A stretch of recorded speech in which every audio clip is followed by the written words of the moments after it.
between Beverley and Driffield. In recent days, here a number of river levels have broken records. There are even concerns that riverbanks and flood defences are so badly made.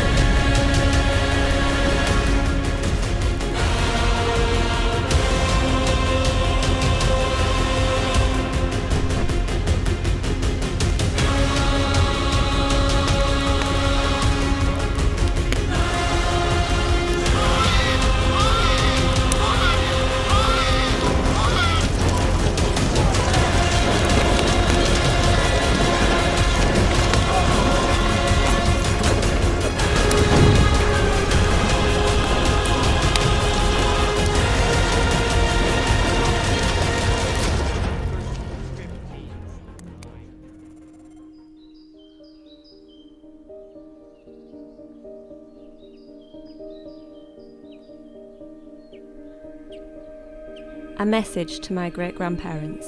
Thank you. You moved mountains for us. You changed the way you lived for us.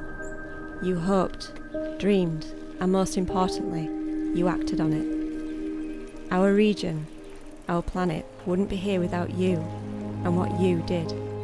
You rallied together. You lifted each other's spirits. You conquered the biggest crisis the planet has ever seen. You did it.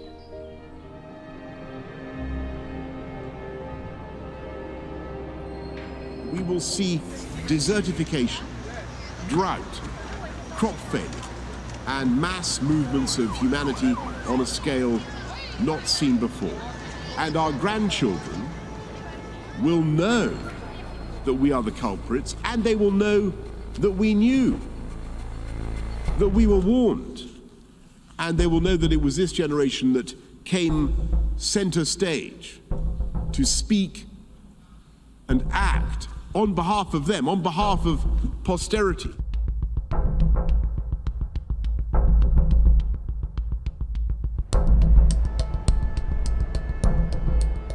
One of the most interesting things about the Humber is that on the one hand, we've got some of the most innovative new green technology businesses, experiments, projects being launched, and they're being launched in the UK's biggest concentration today of business of industry that emits carbon dioxide.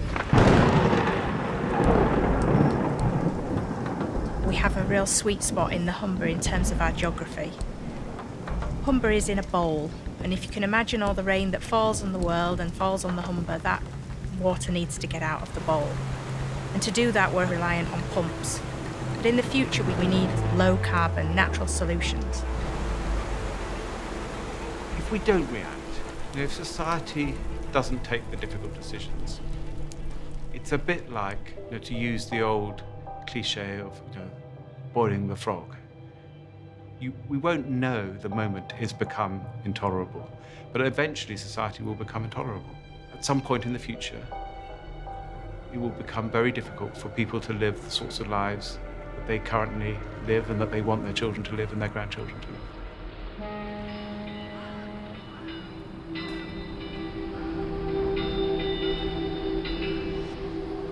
The significance around the world of what's happening here in the Humber, this place which has been part of our industrial heritage, a history based on coal, on steel, on chemicals, is also going to be a really important place for our future on clean energy technology, and an important place where those businesses and communities work together now, finding those pathways, solving the technical problems, creating new businesses as a coalition, solving it and making the full transition. It's not a cliche to say that the eyes of the world are looking at the Humber. They genuinely are. I think this could have a real impact, not just in the region, but across the planet. If the Humber can get it right, it will offer a model to similar locations around the world as to how to do it properly. And so there's a lot of optimism about what can be done, and there's a lot of hope invested in what the Humber can achieve. I'm actually really proud to be the head of a university that is at the forefront of climate change work through a variety of ways. So if you think of our research, we've got something called the Energy and Environment Institute. In that institute alone, we've got over 100 researchers who are researching into all these global challenges around climate change. So if you think of flood, we've got the Flood Innovation Centre. People are doing work in the Mekong Delta, in the Amazon, but also right here in the Humber itself. People are doing work on the impact of climate change on species, on people. So a lot of research and innovation happening there, trying to find the solutions to climate change once we fully understand it, as well as educating that pipeline of talent for the next generation of people who are, of course, going to work in that low carbon economy. And we have the Aura Innovation Centre, which supports businesses and in particular SMEs to work into the low carbon economy and how they bring that into their own businesses. And in a sense, we're operating like a living lab here in the Humber, because if you can tackle carbon emissions here in the Humber, you can pretty much tackle them anywhere. The Humber is the gateway for us to this fantastic resource of offshore wind in the North Sea. And what you've got is the need, you've got the established skills, you've got communities here, and you've got a position, you've got the physical geography, which is just right for getting started with a new industry. And that's what we've been doing. We've been breaking records here. We've been part of this supportive UK market, which has been the largest market for offshore wind, where offshore wind has grown the fastest. And a big part of that has been the Humber. It's been those areas of seabed just off the coast here, and it's about this estuary as a strong base. And if we look forward, it's also the platform for the next phase of growth. We've still got lots of promising seabed areas off the coast here. Climate change and the decarbonisation agenda is about, to me, it's about two things. It's about places and it's about people.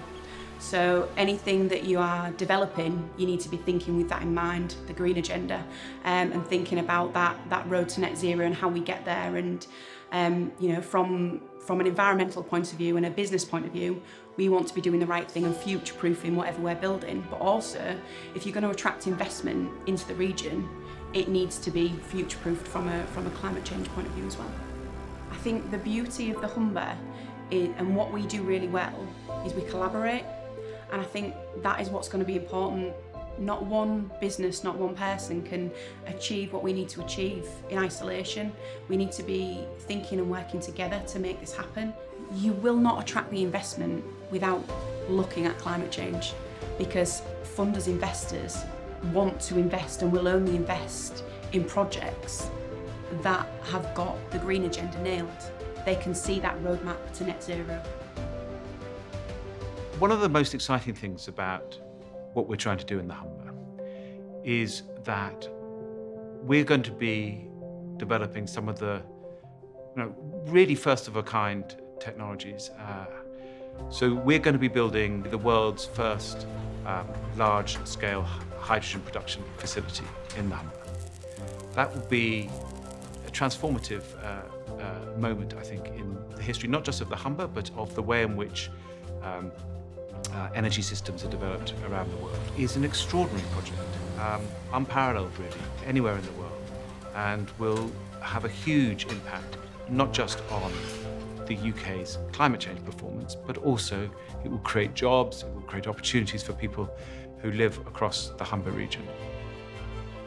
We're the second biggest landowner in the Yorkshire region. We believe it's incumbent on us as an anchor institution in the region to take a lead on these issues.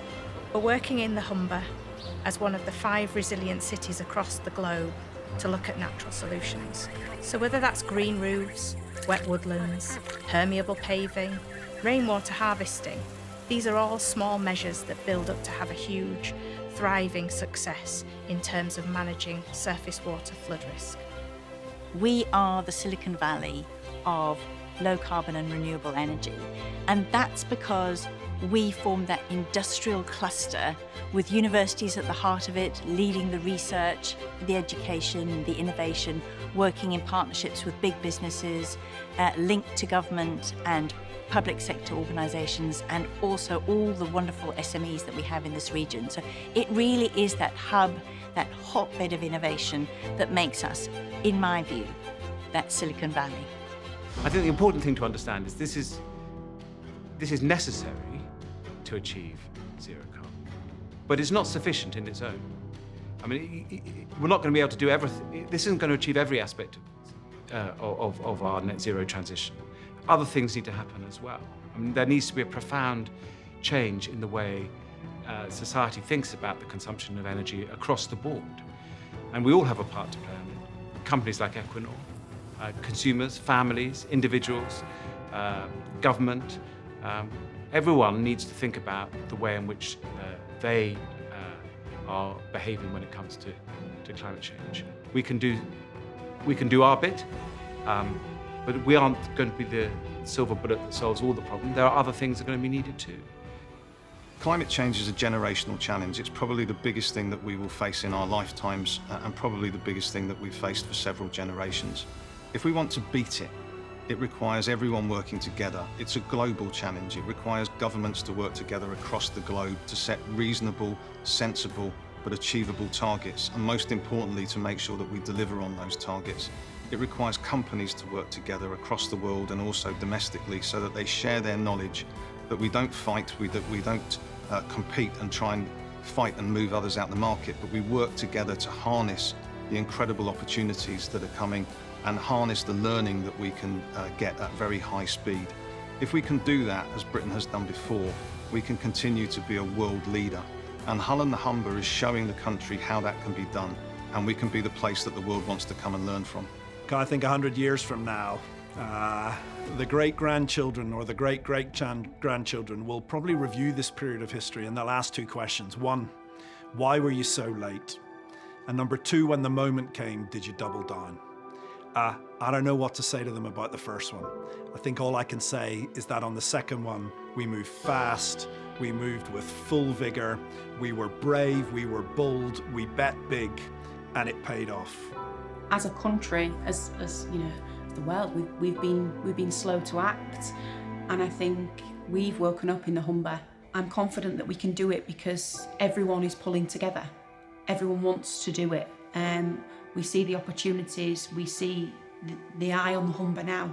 People are looking at what we're doing and how we're going to be trailblazing this. In 100 years' time, people living in the Humber will look back at this period and say, thank heavens to that generation, to the generation of my great-great-grandparents. They took the difficult decisions then, and they are difficult decisions in some respects, but they were prepared to take those difficult decisions and make a decisive change. And as a result, I'm able to live a happy, prosperous, sustainable life 100 years later. You know what I would like my great-grandchildren, our collective great-grandchildren, to look back at this point, at this time, and see us as a generation that made a difference, that acknowledged the seriousness of the issues that we're facing, that stepped up and tackled climate change, and that in a way they looked back with pride to say, that was the generation that made a difference, that secured the future of our planet and our people. I hope they will look back at this phase and see that we were successful in tackling man-made emissions and their effect on climate change. And I hope also they will be looking back that we also managed to start tackling the problems of broader sustainability, of biodiversity, and that the way in which we tackle climate change is also done so that we can preserve this precious planet, this biodiversity, which we all depend on. So I'm doing this for my children. I'm doing this because I want to leave the world in a better place. And I have the opportunity to use the Humber as that testbed, to be the showcase for the world. The eyes are on the Humber, and we can achieve this.